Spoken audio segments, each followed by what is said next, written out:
നമസ്കാരം. ഇന്നത്തെ പ്രധാന വാർത്തകൾ. Kerala agricultural ministerial staff association 37ാമത് സംസ്ഥാന സമ്മേളനം തൊടുപുഴയിൽ നടന്നു. മന്ത്രി പി ജെ ജോസഫ് ഉദ്ഘാടനം ചെയ്തു.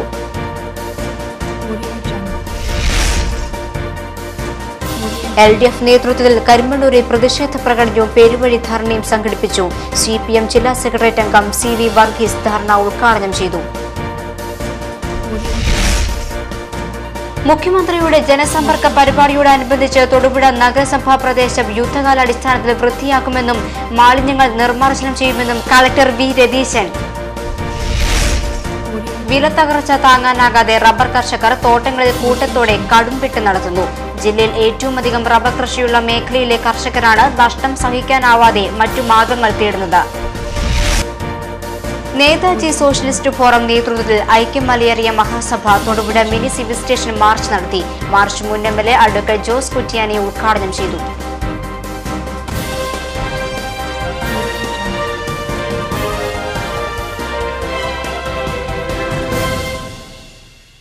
വാർത്തകൾ വിശദമായി.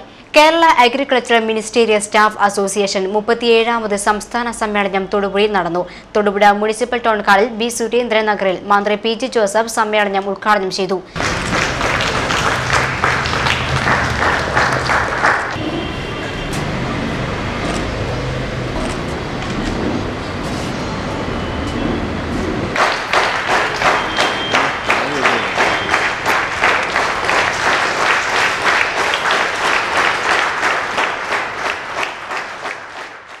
വ്യവസായത്തിനുള്ള അസംസ്കൃത സാധനങ്ങളും ഒരു നല്ല പങ്ക് വരെ കാർഷിക മേഖലയിൽ ഉൽപ്പാദിപ്പിക്കപ്പെടും. അതുകൊണ്ട് കാർഷിക മേഖലയെ സംരക്ഷിക്കേണ്ടത്, വളർത്തേണ്ടത് രാജ്യത്തിൻ്റെ വികസനത്തിന് ആവശ്യമാണ്.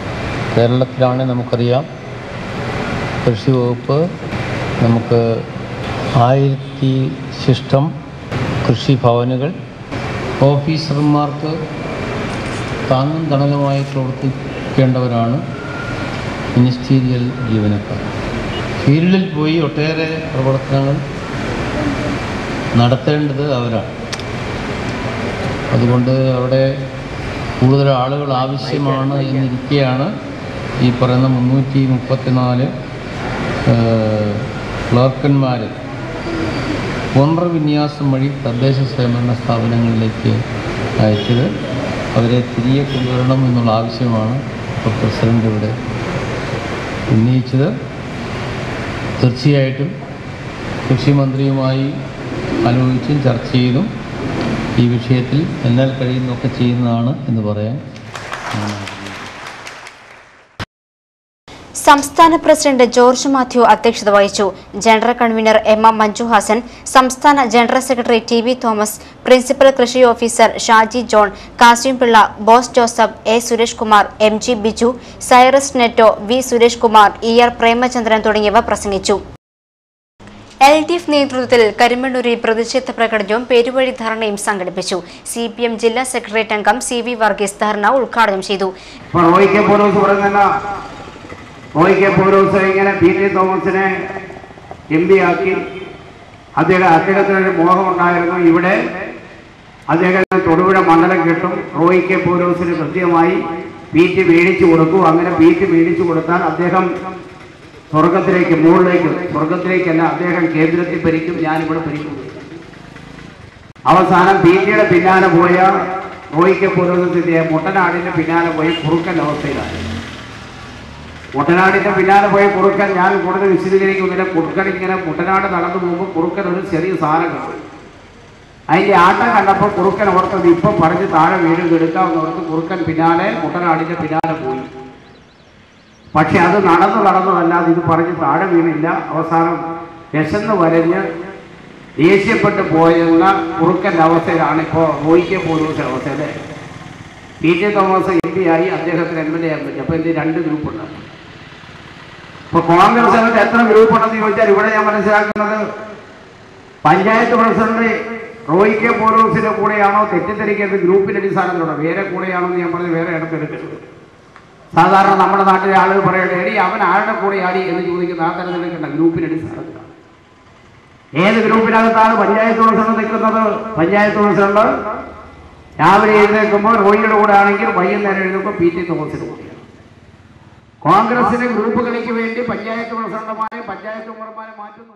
കരിമ്പൂർ ഗ്രാമപഞ്ചായത്തിലെ ഭരണസ്തംഭനത്തിനും വികസന മുരടിപ്പിനും UDF ഭരണസമിതിയുടെ അഴിമതിക്കും ജനദ്രോഹ നടപടികൾക്കുമെതിരെയാണ് ധർണ സംഘടിപ്പിച്ചത്. ഇതിന്റെ ഭാഗമായി LDF നേതൃത്വത്തിൽ പ്രാദേശിക പ്രതിഷേധ കൂട്ടായ്മകളും സംഘടിപ്പിക്കും. KK രാജൻ യോഗത്തിൽ അധ്യക്ഷത വഹിച്ചു. KJ Thomas, PP Joy, N Sadanandan, Jain Augustine തുടങ്ങിയവർ പ്രസംഗിച്ചു. രണ്ടാഴ്ചയായി തുടരുന്ന ശക്തമായ വേനൽ മഴയിൽ ഹൈറേഞ്ചിലെ അണക്കെട്ടുകൾ നിറഞ്ഞു. കള്ളർകുട്ടി, ലോവർ പെരിയാർ, പൊന്മുടി, ചെങ്കുളം അണക്കെട്ടുകളിലെ ജലനിരപ്പ് സംഭരണശേഷിയുടെ 80% ഉയർന്നു. അണക്കെട്ടുകൾ നിറഞ്ഞതോടെ ജലസംഭരണികളോട് ചേർന്ന വൈദ്യുതി നിലയങ്ങളിലെ ഉൽപാദനവും വർദ്ധിപ്പിച്ചു. മുതിരപ്പുഴയാർ, പന്നിയർ, പെരിയാർ എന്നിവിടങ്ങളിലെ നീരൊഴുക്ക് വർദ്ധിച്ചതോടെയാണ് അണക്കെട്ടുകൾ ജലസമൃദ്ധമായത്. കഴിഞ്ഞ വർഷം ഇതേ കാലയളവിൽ 50% താഴെയായിരുന്നു ഹൈറേഞ്ചിലെ അണക്കെട്ടുകളിലെ ജലനിരപ്പ്. രണ്ടാഴ്ചയായി അണക്കെട്ടുകളിലേക്ക് ഒഴുകിയെത്തുന്ന വെള്ളം പരമാവധി പ്രയോജനപ്പെടുത്തി പന്നിയാർ, ചെങ്കുളം, ലോവർ പെരിയാർ, പനംകുട്ടി പവർ ഹൌസുകളിലെ വൈദ്യുതോൽപാദനം പൂർണ്ണ തോതുകളിൽ തുടരുകയാണ്. News desk VBC. മുഖ്യമന്ത്രിയുടെ ജനസമ്പർക്ക പരിപാടിയോടനുബന്ധിച്ച് തൊടുപുഴ നഗരസഭാ പ്രദേശം യുദ്ധകാലാടിസ്ഥാനത്തിൽ വൃത്തിയാക്കാനും മാലിന്യങ്ങൾ നിർമ്മാർജ്ജനം ചെയ്യാനും കളക്ടർ V രതീശൻ നിർദ്ദേശം നൽകി. തെരുവു വിളക്കുകൾ പരിശോധിച്ച് കേടുപാടുകൾ തീർക്കും. പരിപാടിയിൽ പങ്കെടുക്കുന്നവരുടെ സുരക്ഷയ്ക്കായി 1000 പോലീസുകാരെ വിന്യസിക്കാനും പരിപാടിയുടെ ക്രമീകരണങ്ങളുടെ പുരോഗതി വിലയിരുത്താൻ കളക്ടറുടെ അധ്യക്ഷതയിൽ തൊടുപുഴയിൽ ചേർന്ന യോഗം തീരുമാനിച്ചു. ജനസമ്പർക്കത്തിനെത്തുന്നവർക്ക് മടങ്ങിപ്പോകുന്നതിന് KSRTCയോട് പ്രത്യേക ബസ് സർവീസ് ഏർപ്പെടുത്താൻ നിർദ്ദേശിച്ചു. പ്രധാന വേദിയിൽ പല സെക്ടറുകളായി തിരിച്ച് ഉദ്യോഗസ്ഥരെ നിയമിക്കും. വിവിധ വകുപ്പുകളുടെ കൗണ്ടറുകളും ക്രമീകരിക്കും. മുഖ്യമന്ത്രിയെ നേരിൽ കാണാൻ ക്ഷണിച്ച പരാതിക്കാരിയാകും ആദ്യം കാണുക. അതിനുശേഷമാണ് പുതിയ അപേക്ഷകൾ സ്വീകരിക്കുക. ഭിന്നശേഷിക്കാർ, ശാരീരിക വൈഷമ്യമുള്ളവർ, പ്രായമായവർ എന്നിവർക്ക് മുൻഗണന നൽകാൻ പ്രത്യേക സ്ഥലമൊരുക്കും. 25 മുതൽ കളക്ടർ തൊടുപുഴയിൽ ക്യാമ്പ് ചെയ്ത് ഒരുക്കങ്ങളുടെ പുരോഗതി വിലയിരുത്തും. യോഗത്തിൽ ജില്ലാ പഞ്ചായത്ത് പ്രസിഡന്റ് MD തോമസ്, മറ്റ് ജനപ്രതിനിധികൾ, ADM VR മോഹനപിള്ള, വിവിധ വകുപ്പുകളുടെ ജില്ലാതല തലവന്മാർ, DCC പ്രസിഡന്റ് റോയ് K പൗലോസ് തുടങ്ങിയവർ പങ്കെടുത്തു. വാർത്തകൾ തുടരുന്നു. വിലത്തകർച്ച താങ്ങാനാകാതെ റബ്ബർ കർഷകർ തോട്ടങ്ങളിൽ കൂട്ടത്തോടെ കടുംവെട്ട് നടത്തുന്നു. ജില്ലയിൽ ഏറ്റവുമധികം റബ്ബർ കൃഷിയുള്ള വെള്ളിയമ്പറ്റം, കരിമണ്ണൂർ, ഉടുമ്പന്നൂർ, തട്ടക്കുഴ മേഖലകളിലെ കർഷകരാണ് നഷ്ടം സഹിക്കാനാവാതെ മറ്റു മാർഗങ്ങൾ തേടുന്നത്. റബ്ബർ വെട്ടുകാരനുമായി പങ്കുചേർന്നാണ് കടുംവെട്ട് നടത്തുന്നത്. ഷീറ്റ് വിട്ടുകിട്ടുന്ന തുകയുടെ പകുതി കർഷകന് നൽകണമെന്ന കരാറിലാണ് ഇത്. റബ്ബർ കൃഷിക്കുള്ള ചെലവും കർഷകനും വെട്ടുകാരനും തുല്യമായി വഹിക്കണം. എങ്ങനെ നോക്കിയാലും ഈ രീതിയും റബ്ബർ കർഷകന് നഷ്ടമാണെന്നും ജീവിക്കാൻ വേറെ വഴിയില്ലാത്തതുകൊണ്ടാണ് കർഷകർ കടുംവെട്ടിലേക്ക് തിരിയുന്നതെന്നും വർഷങ്ങളായി റബ്ബർ കൃഷി ചെയ്യുന്ന കരിമണ്ണൂർ സ്വദേശി റോയ് പറയുന്നു. ചെറുകിട കർഷകരിൽ മിക്കവരും തോട്ടങ്ങളിൽ ഇടവിളിയായി കൊക്കോ, കാപ്പി, ജാതി തുടങ്ങിയ കൃഷി ചെയ്യാൻ ആരംഭിച്ചിരിക്കുകയാണ്. തൊടുപുഴ കാട്സിൽ നിന്ന് കഴിഞ്ഞ കുറേ മാസങ്ങളായി വിറ്റ കൊക്കോ തൈകൾ എല്ലാം റബ്ബർ തോട്ടങ്ങളിൽ നടാൻ വേണ്ടിയുള്ളതായിരുന്നുവെന്ന് പ്രസിഡന്റ് ആന്റണി കണ്ടിരിക്കൽ പറഞ്ഞു. തൊഴിലാളികളെ വയ്ക്കേണ്ട കാര്യമില്ലെന്നതും 1.5 വർഷത്തിനുള്ളിൽ പൂവിടുന്നുവെന്നതുമാണ് കൊക്കോ കൃഷിയിലേക്ക് കർഷകരെ ആകർഷിക്കുന്നത്. നേരത്തെ ഇടവിളയായി ആഞ്ഞലിയും മഹാഗണിയും കൃഷി ചെയ്തിരുന്നവർ റബ്ബർ ബോർഡിന്റെ സബ്സിഡി കിട്ടാനായി ഇത്തരം മരങ്ങൾ വെട്ടി നശിപ്പിച്ചിരുന്നു. അവസാനം സബ്സിഡിയുമില്ല, ഷീറ്റിന് വിലയുമില്ല എന്ന അവസ്ഥയിലായി കൃഷിക്കാർ. റബ്ബർ വില കുത്തനെ കുറഞ്ഞതോടെ വീണ്ടും ഇടവിളകളിലേക്ക് തിരിയുകയാണ് റബ്ബർ കർഷകർ. News desk VBC. Thodupuzha east Vijnanamatha പള്ളിയിൽ നിന്നും പുറപ്പുഴ സെന്റ് സെബാസ്റ്റ്യൻസ് പള്ളിയിലേക്ക് സ്ഥലം മാറിപ്പോകുന്ന വികാരി ഫാദർ മാത്യൂസ് നന്ദളത്തിന് ഇടവകാംഗങ്ങൾ യാത്രയയപ്പ് നൽകി. Newman college bursar father Francis Kannadan, Velliyampattam gramapanchayat vice president NV Varkey Nirappel, ട്രസ്റ്റിമാരായ MM Mathew, PT Jose Padinjarayil, ഇടവകയിലെ വിവിധ ഭക്തസംഘടനാ പ്രതിനിധികൾ, ഡോക്ടർ PC ജോർജ് തുടങ്ങിയവർ പ്രസംഗിച്ചു. ഫാദർ മാത്യൂസ് നന്ദളം മറുപടി പ്രസംഗം നടത്തി.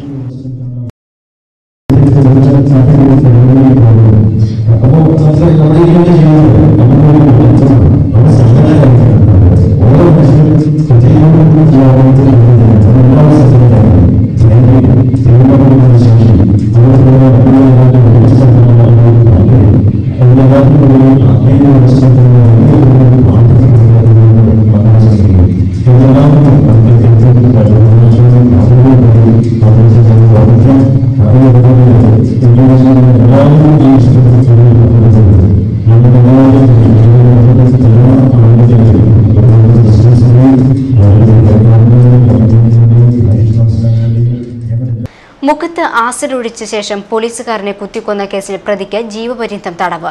കഞ്ഞിക്കുഴി മാളിയേക്കൽ മനോജിനെ കൊലപ്പെടുത്തിയ കേസിലാണ് വെൺമണി മണിയമ്പ്രയിൽ തോമസിന് ജീവപര്യന്തം തടവും 50,000 രൂപ പിഴയും ശിക്ഷ വിധിച്ചത്. പോലീസുകാരനെ അച്ഛന്റെ മുന്നിൽ വെച്ച് മുഖത്ത് ആസിഡ് ഒഴിച്ചതിന് ശേഷം കുത്തിക്കൊന്ന കേസിൽ ഒന്നാം പ്രതിക്ക് ജീവപര്യന്തം തടവും 50,000 രൂപ പിഴയും ശിക്ഷ വിധിച്ചു. ആസിഡ് ഒഴിച്ചതിന് 2 വർഷത്തെ തടവ് കൂടി വിധിച്ചിട്ടുണ്ട്. ശിക്ഷ ഒരുമിച്ച് അനുഭവിച്ചാൽ മതി. പിഴയൊടുക്കിയില്ലെങ്കിൽ 2 വർഷത്തെ തടവ് കൂടി അനുഭവിക്കണം. ഇടുക്കി AR ക്യാമ്പിലെ പോലീസുകാരനായിരുന്ന കഞ്ഞിക്കുഴി പ്രഭ സിറ്റി മാളിയേക്കൽ മനോജിനെ കൊലപ്പെടുത്തിയ കേസിൽ വെൺമണി മണിയമ്പ്രയിൽ തോമസിനെയാണ് തൊടുപുഴ 4ാം അഡീഷണൽ കോടതി ശിക്ഷിച്ചത്. കോടതി വളപ്പിൽ വെച്ച് ഫോട്ടോയെടുക്കാൻ ശ്രമിച്ച ഫോട്ടോഗ്രാഫർമാരെ ഇയാൾ ഭീഷണിപ്പെടുത്തി. വീട്ടിലെത്തി കൊല്ലുമെന്നായിരുന്നു ഭീഷണി. മുഖം മറച്ചാണ് പ്രതി പോയത്. കേസിലെ 2ാം പ്രതിയും തോമസിന്റെ ഭാര്യയുമായ നൈസിയെ തെളിവുകളുടെ അഭാവത്തിൽ കഴിഞ്ഞ ദിവസം കോടതി വെറുതെ വിട്ടിരുന്നു. 26 സാക്ഷികളെയാണ് കേസിൽ വിസ്തരിച്ചത്. 2011 മെയ് 21 വൈകിട്ട് 5-നാണ് കൊലപാതകം നടന്നത്. ചെറുതോണി ടൗണിലെ പെട്രോൾ പമ്പിന് സമീപം നിന്ന മനോജിനെ അച്ഛൻ ജോസഫിന്റെ മുന്നിൽ വച്ചാണ് കുത്തി കൊലപ്പെടുത്തിയത്.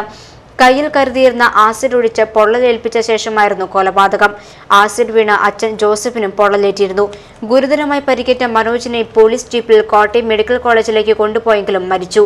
മൃതദേഹത്തിൽ 14 കുത്തുകൾ ഉണ്ടായിരുന്നു. കുത്തേറ്റ് വീണ മനോജിനെ മറച്ചിട്ട ശേഷം ദേഹത്ത് കയറിയിരുന്ന് വീണ്ടും കുത്തുകയായിരുന്നു. കൊല്ലപ്പെട്ട മനോജും 1ാം പ്രതി തോമസിന്റെ ഭാര്യയുമായുണ്ടായിരുന്ന അടുപ്പമാണ് കാരണം. ഇത് തോമസ് അറിഞ്ഞതോടെ മനോജിനെതിരെ ഇടുക്കി വനിതാ സെല്ലിൽ നൈസി പരാതി നൽകി. ഈ പരാതി പ്രകാരം മനോജിനെ കൊലപാതക ദിവസം ഇടുക്കി വനിതാ സെല്ലിലേക്ക് വിളിപ്പിച്ചു. തോമസും നൈസിയും വനിതാ സെല്ലിൽ എത്തിയിരുന്നു. പരാതി പുറത്തുവെച്ച് തീർത്തോളാം എന്ന് പറഞ്ഞ് നൈസിയും തോമസും വനിതാ സെല്ലിൽ നിന്ന് പുറത്തേക്കിറങ്ങി. പിന്നീട് മനോജിനെ വിളിച്ച് 35,000 രൂപ തന്നാൽ പരാതി തീർക്കാമെന്നറിയിച്ചു. ഇതുപ്രകാരം തൊട്ടടുത്തുള്ള വക്കീൽ ഓഫീസിൽ വെച്ച് കരാർ തയ്യാറാക്കി പണം കൈമാറുകയും ചെയ്തു. ഇതിന് മിനിറ്റുകൾക്ക് ശേഷമാണ് മനോജിനെ കുത്തിവീഴ്ത്തിയത്.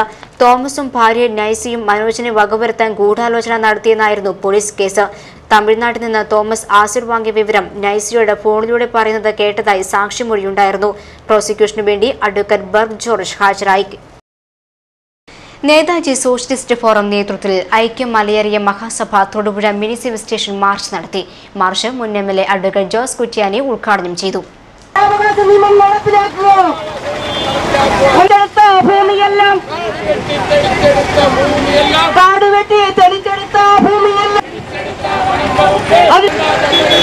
ഞങ്ങളുടെ ഭൂമി ഞങ്ങൾക്ക് നയിക്കുന്നു.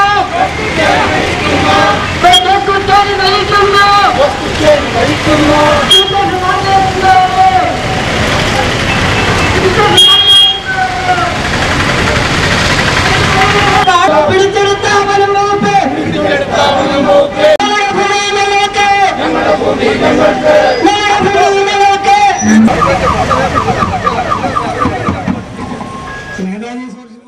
ഇവിടെ ഇന്ന് സത്യാഗ്രഹം നടത്താൻ ശ്രീമാൻ രാമകൃഷ്ണനെ പ്രേരിപ്പിച്ചത് എന്താണ് എന്ന് ഞാൻ വളരെ ദീർഘമായി പറയുവാൻ ആഗ്രഹിക്കുന്നില്ല. നമ്മുടെ പൊണ്ണരിക്കാട് വരയിൽ ഉള്ള ആദിവാസി മേഖലയിൽ അദ്ദേഹത്തിന് ഇപ്പോ 55 വയസ്സുണ്ട്. ശ്രീ രാമകൃഷ്ണൻ അദ്ദേഹം ആ മലയിടുക്കിൽ ജനിച്ചു വളർന്നവരാണ്. അദ്ദേഹത്തിന്റെ പൂർവികർ മാതാപിതാക്കളെല്ലാം അവിടെ ജനിച്ചു വളർന്നവരാണ്. അങ്ങനെ ഏതാണ്ട് 1 നൂറ്റാണ്ട് മുൻപ് മുണ്ടരിക്കാട് വരയിൽ കയറി ഉപജീവനമാർഗം തേടി താമസിച്ച നിരവധിയായ ആദിവാസികളിൽ പെട്ട ഒരാളാണ് ശ്രീമാൻ രാമകൃഷ്ണൻ. ആ രാമകൃഷ്ണൻ വളരെയേറെ വർഷക്കാലമായി കൈവശം വെച്ച് ദേഹത്തൊക്കെ ചെയ്ത് അനുഭവിച്ചു വരുന്ന ഭൂമി അദ്ദേഹത്തിന് ഇന്നത്തെ നിലവിലുള്ള നിയമപ്രകാരം പതിച്ചു കിട്ടാൻ അവകാശമുള്ളതിന്റെ പേരിൽ അതിന് തൊടുപുഴ താലൂക്ക് തഹസിൽദാരെയും അതുപോലെ തന്നെ ജില്ലാ കളക്ടർ ഉൾപ്പെടെയുള്ള ഉദ്യോഗസ്ഥന്മാരെയും രേഖാമൂലം കണ്ട് ആവശ്യപ്പെട്ടിട്ടും Jason Manjali, KM Subeer, advocate George Ancheri, VS Saidu Muhammad, Sreeraman Koyyon, VA Krishnankutty, Vijayan Mullaringad തുടങ്ങിയവർ പ്രസംഗിച്ചു. ആദിവാസികളുടെ കൈവശമിരുന്ന കൃഷിഭൂമി വനം വകുപ്പ് ഉദ്യോഗസ്ഥർ പിടിച്ചെടുത്തത് തിരിച്ചു കൊടുക്കണമെന്ന് ഹൈക്കോടതി വിധിയുണ്ടായി 1 വർഷം കഴിഞ്ഞിട്ടും നടപടിയില്ലാത്തതിനെ തുടർന്നാണ് മാർച്ച് നടത്തിയത്. പ്രതിഷേധക്കാരിൽ ഒരാൾ ആത്മഹത്യാ ഭീഷണി മുഴക്കിയത് നാടകീയ രംഗങ്ങൾക്കും ഇടയാക്കി.